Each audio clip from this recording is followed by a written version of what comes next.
Hey yo, what's up guys, it's InFreak here, and welcome back to another Monster Hunter video. In this video we're going to be going over the top 5 Elder Dragons in Monster Hunter World. This will be including the Elder Dragons that are in Monster Hunter World, not some that are from the 3DS games. So it's exclusively the ones that are in Monster Hunter World, besides, you know, the trio of things. So yeah, I hope you guys enjoy the video. Let's get right into this top 10. 5. Same thing.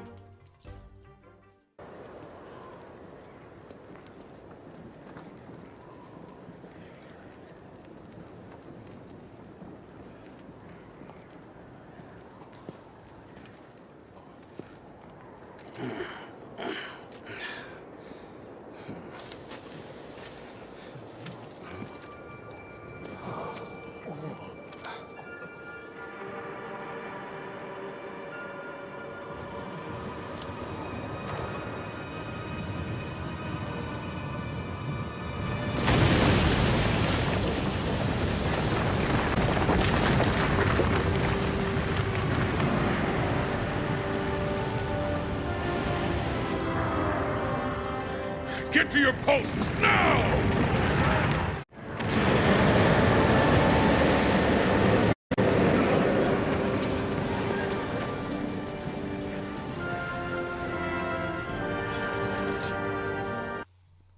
Coming in at number 5, we have Zorah Magdaros. Now, Zorah Magdaros is one of the flagship Elder Dragons for this game.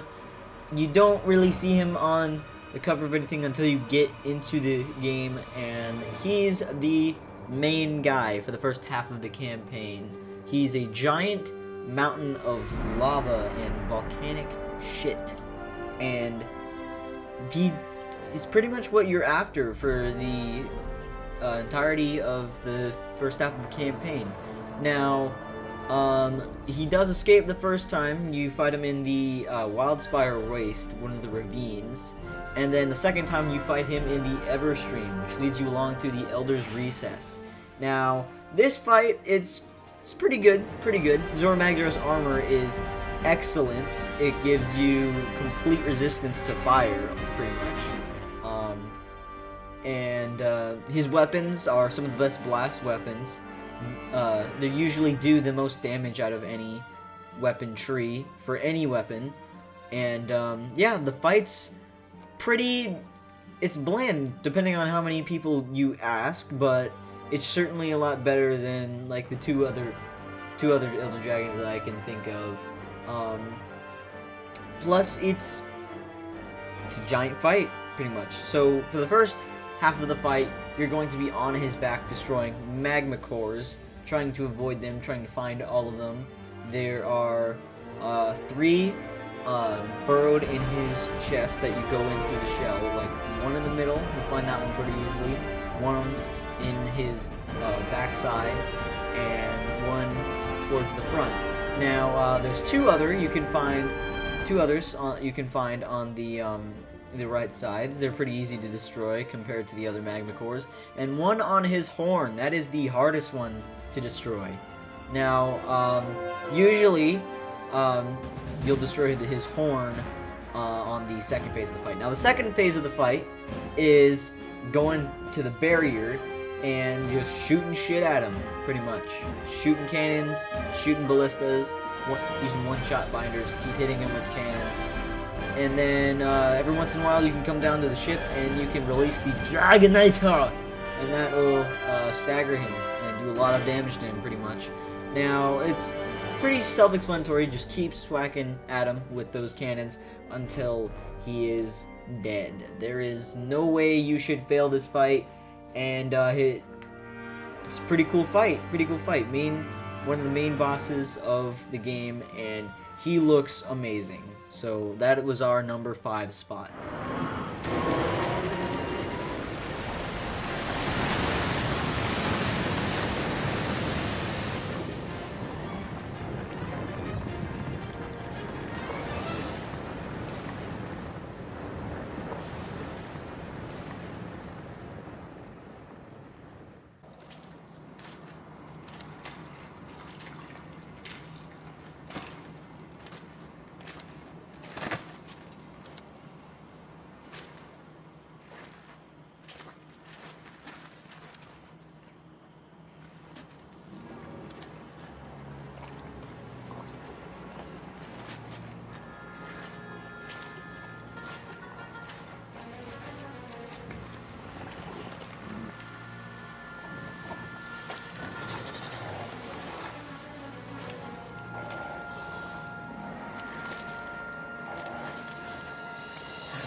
coming in at number 4, we have Deviljho, one of the trio Elder Dragons you fight after Nergigante. Now, Deviljho is pretty grotesque. Deviljho is his own dragon, but he covers himself in the flesh and decaying pieces of other dragons, which is it's pretty good.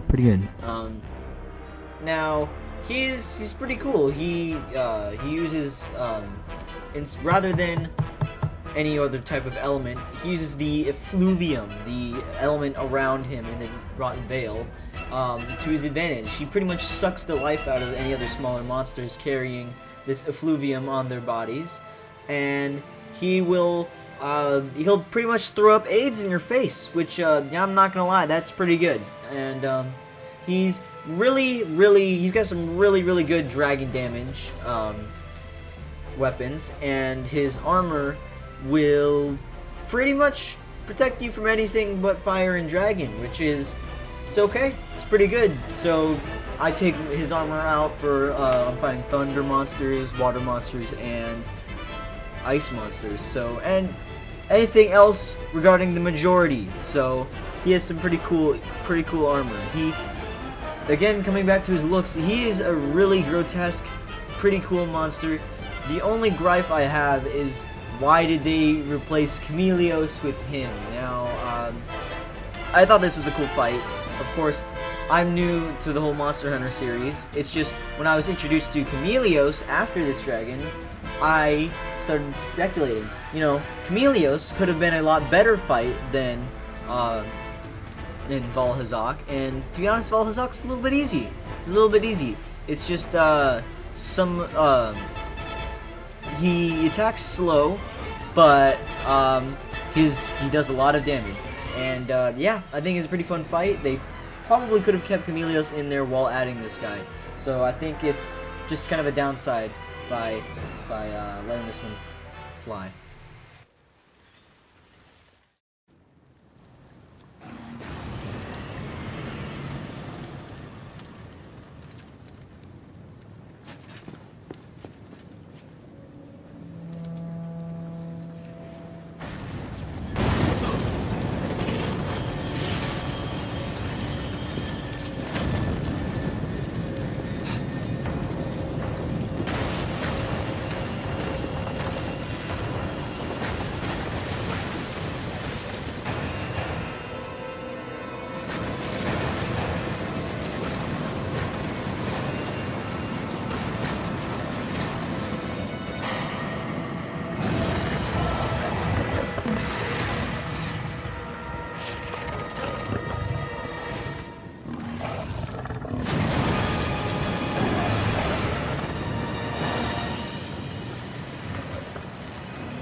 Coming into the number 3 spot, and this is my personal favorite Elder Dragon, we have Teostra, the king of all dragons. It's what he looks like. Looks like he has a crown on his head. But otherwise, he is another one of the trio of Elder Dragons, and he has fire damage, mostly fire damage and blast blight. So what he'll do is he'll go Allahu Akbar, blow up. He will do a flamethrower attack, pretty basic. He'll leave sizzles around. Don't step in the sizzles. Sizzles bad. And otherwise, he's pretty much in the middle fight in terms of difficulty. His armor is pretty good. Not as good as Zora's armor for fire, but it has better bonuses than Zora's armor, better defense, and it looks pretty cool because you're a knight with horns. The Teostra is pretty cool in terms of looks. He's a lion type dragon. He has lion mane, kind of a lion tail, except it's a dragon's tail. So it's like, it's not a lion tail, to be honest. Anyways, his looks are pretty cool. I like Teostra's looks. His fight's pretty good, and his armor is pretty good, and his weapons are top notch for blast weapons. Now, you can pretty much make anything out of You can make the fire and ice out of Teostra. You can make the final upgrade of any fire tree with Teostra's parts. Teostra has a lot to do with fire and blast, except for Zora Magdaros' tree. Now, Teostra, I wouldn't say he has better blast than Zora Magdaros, although his does a little bit less damage. But the best weapon by far for the Teostra is his switch axe.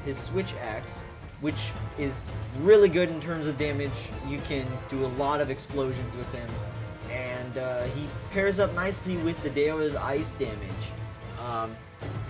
So his weapons are top of the line.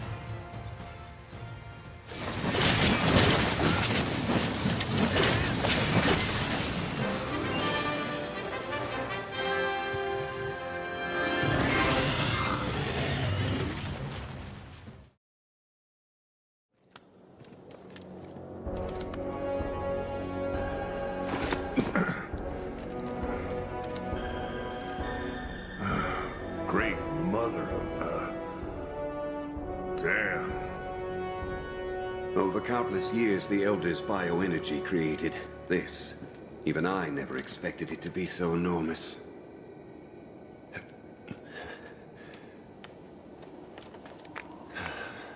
Wait. It's too pure. What is this thing, really?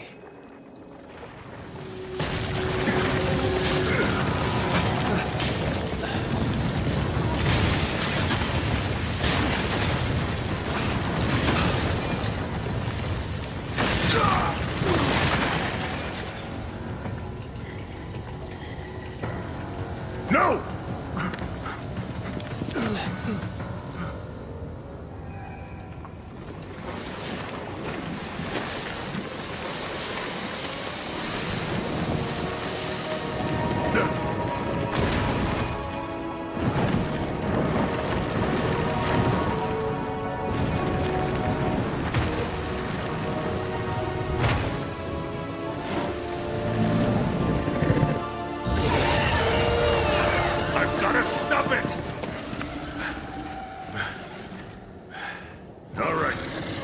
Got this? I'll get him back to safety while you keep our new friend here at bay. Don't let it leave the nest. And I mean do not! I'll be back with help. Just do what you gotta do!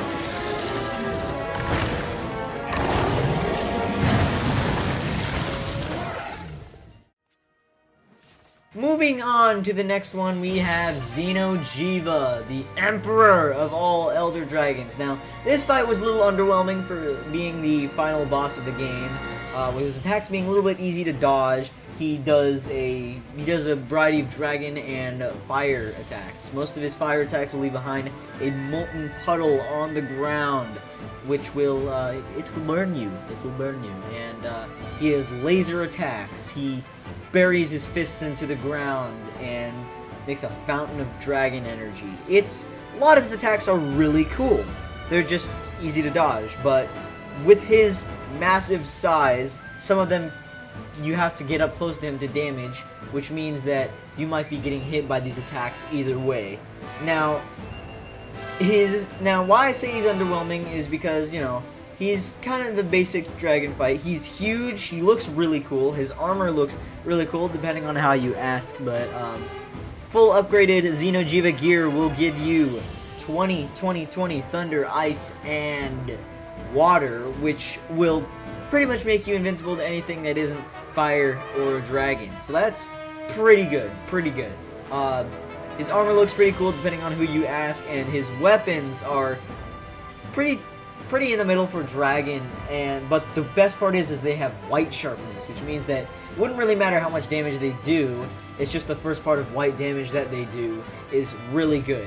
Deviljho weapons are pretty good.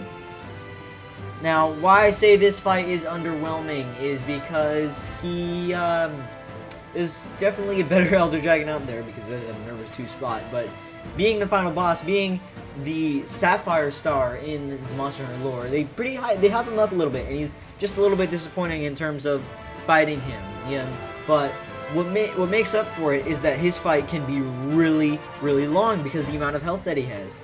Breaking parts is certainly satisfying because some parts, like his horns and his wings, are pretty hard to break depending on what weapon you have or what strategy you're using. Now, the Xeno'jiiva is our number 2 dragon, and he is pretty damn cool. You okay? Hey, hard!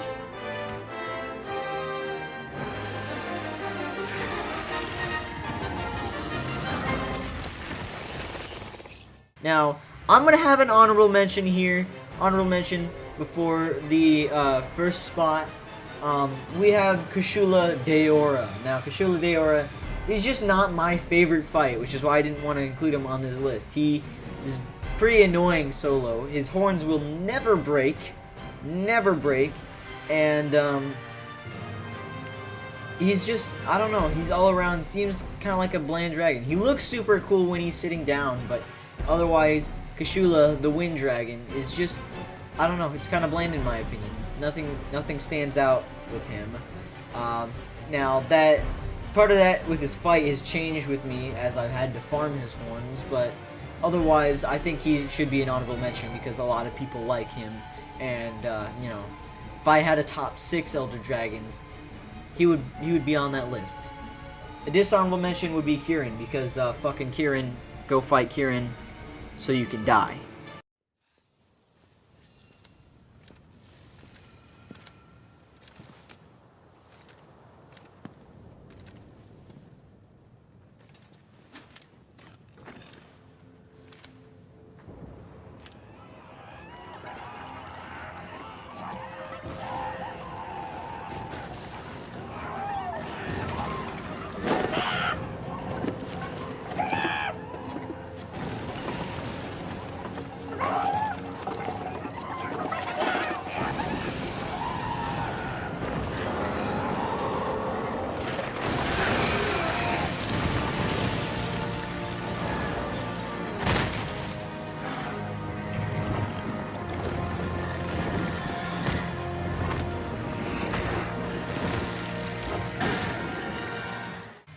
Now, coming in at our number 1 spot, we have the best Elder Dragon of them all, to pretty much everyone, unless you're just not cool. We have Nergigante! Yes, Nergigante! He is the Elder Eater. He eats Elder Dragons. Yes.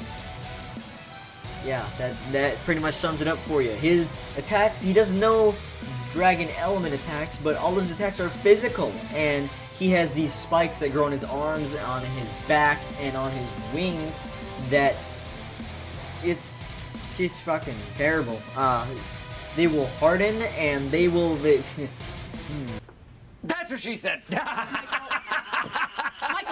What he does is his spikes harden, and that's when it gets almost impossible to hit him. And his horns are pretty hard to get. A lot of his parts are pretty hard to break, but it becomes very satisfying with his gear at the end because his gear is really cool looking, and his weapons, they're the best. I love using the decimation claws with all of my fucking might because they are pretty much cutting off his arms and putting them on your arms. Wolverine claws. Yes. The best thing to take in during this fight is a thunder damage. Pretty much you want to have your best defensive gear because he only does physical damage, but he will do that physical damage to you quite toughly. He appears on Zora Magdaros' back because he likes to feed on Zora Magdaros. Yes.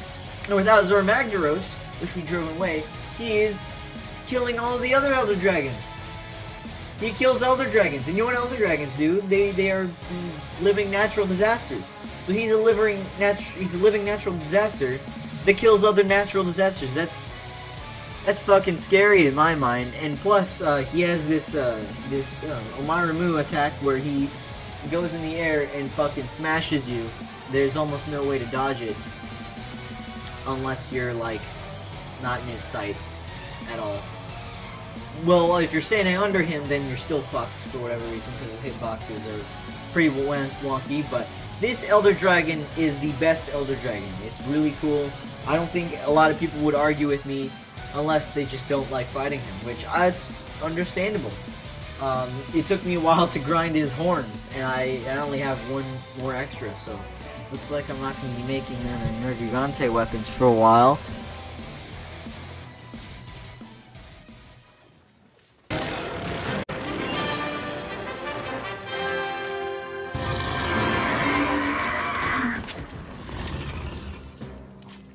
That brings us to the end of the video. I hope you guys enjoyed. We'll have another Monster Hunter video on Thursday when Mr. Pickle Joe comes out. Can't wait for that. And otherwise, just stay tuned for more content. Let me know what you guys want to see in the comments below. Have a good day.